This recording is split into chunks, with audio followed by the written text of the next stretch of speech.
Vamos aos comentários políticos de hoje? Bora lá?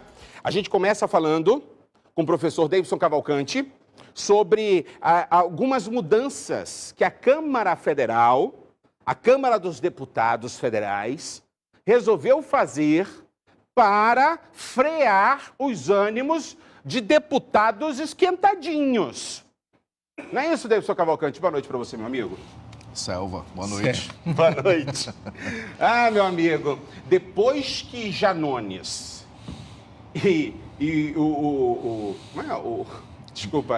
Desculpa, exato. Eu sei. É porque eu só lembro do apelido dele, mas o Janones e o Nicolas se enfrentaram lá na Câmara dos Deputados. A Câmara resolveu tomar essa postura mais enérgica e com toda razão. Quando eu era diretor de escola, quem foi meu aluno deve lembrar, alguns me amam, outros me detestam. Mas porque chegava nesse ponto, eu era justo com os dois. Eu nunca expulsei ninguém de uma escola que eu dirigi. Mas suspensões rigorosas, sim.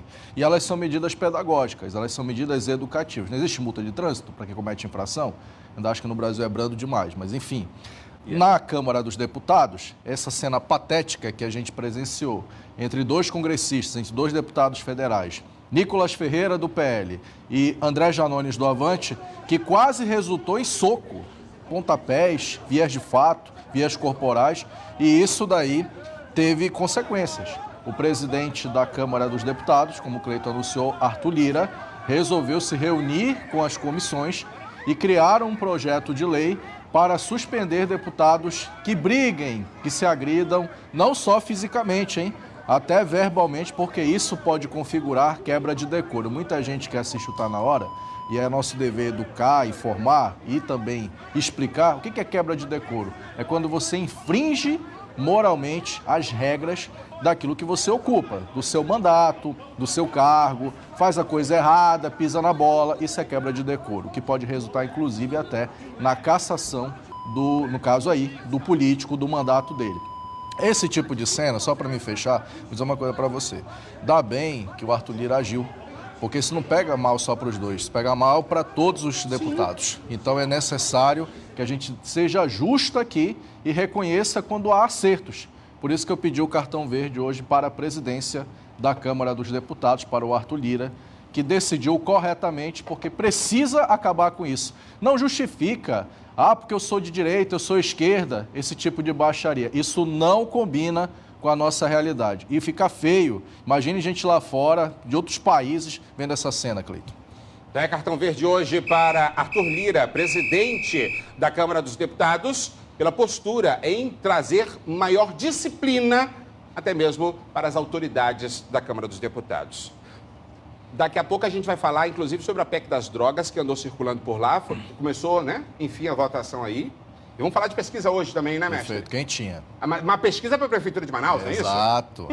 Já mexeu hoje com a turma. Daqui a pouco a gente vai falar sobre isso, tá bom? Mas, esse ano, candidatos acostumados aí, a jogarem sujo com a campanha política, fake news e tudo mais, vai exigir do eleitor, de todos nós, o povo, mais atenção, tá, meus amigos?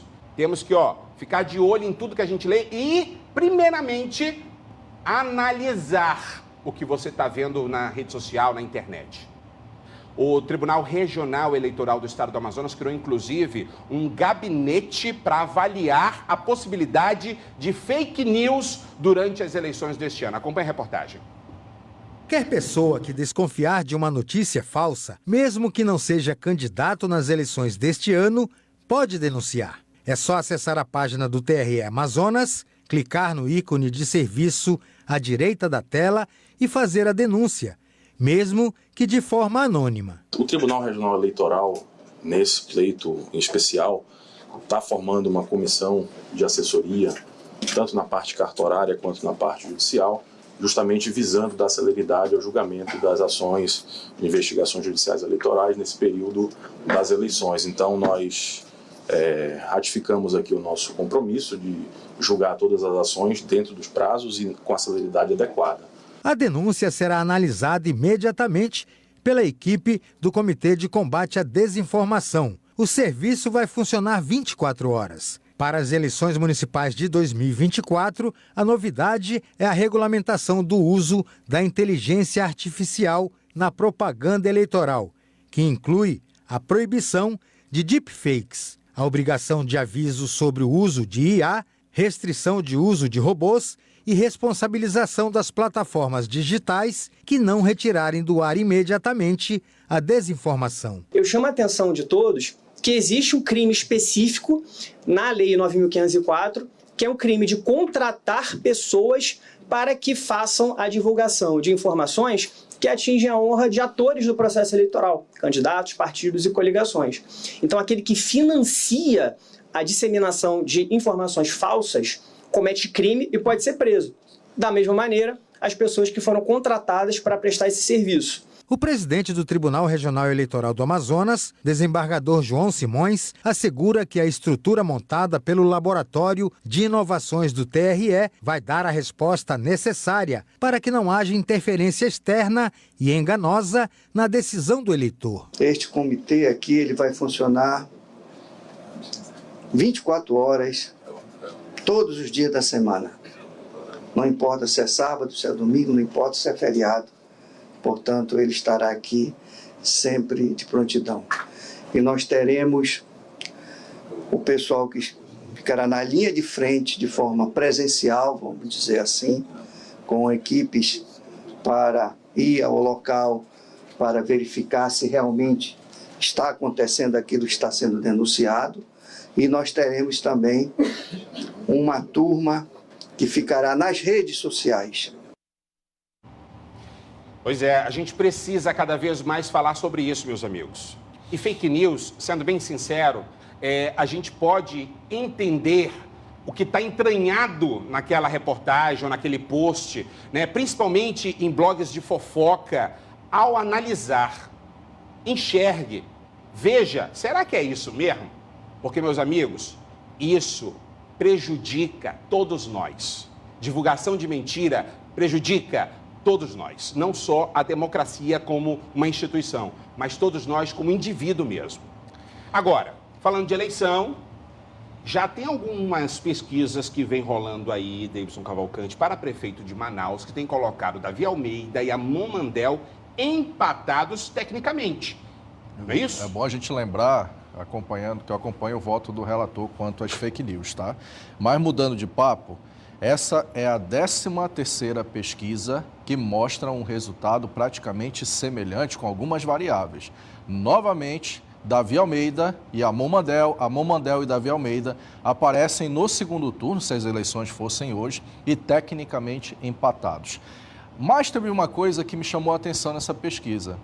O crescimento do Marcelo Ramos foi um crescimento tímido, mas para quem entrou por último no game já chama muita atenção. Exato. Não é? Até porque a gente está há muito tempo e não cresceu nada. Perfeito. E aí você tem no terceiro lugar Alberto Neto, que tem ali os seus 14%. É bom lembrar que Davi Almeida e Amon Mandel estão beirando ali os 26% a 28%. Mas Alberto Neto, que hoje é o terceiro com 14%, está muito distante ainda do primeiro pilotão, que são os dois líderes.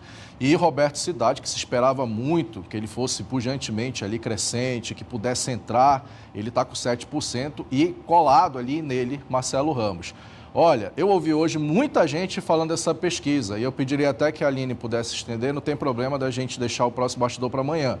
Mas a gente fala muito sobre cenário pré-eleitoral, Cleito. Mas a gente está praticamente aí, vamos pensar assim, há 3 meses das eleições, se a gente for parar para pensar em campanha, em convenções, 30 dias da janela, da formação das chapas, das convenções dos partidos, e o cenário parece se manter com o Davi e com o Amon.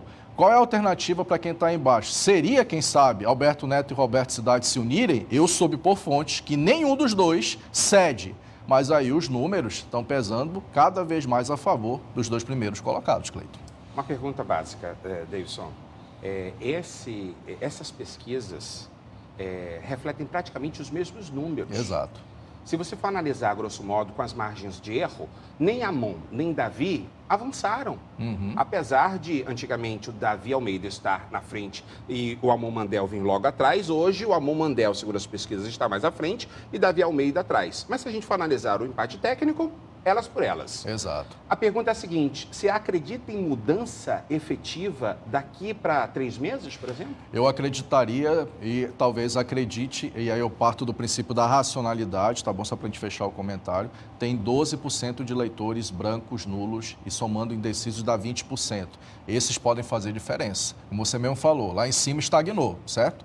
Para quem está embaixo, como é o caso do terceiro e quarto colocado, precisaria desses votos irem para eles. Formaria aí pelo menos uma sombra para Davi Almeida e para Amon. Do jeito que está hoje, parece um cenário de segundo turno que, se não mudar em 2 meses, podemos ter mais uma vez Davi Almeida e Amon disputando o segundo turno, que em Manaus sempre foi tradição. Nenhum prefeito desta capital se elegeu em primeiro turno, Cleiton. Vamos aguardar. Obrigado, mestre. Um abraço e até amanhã. Um abraço.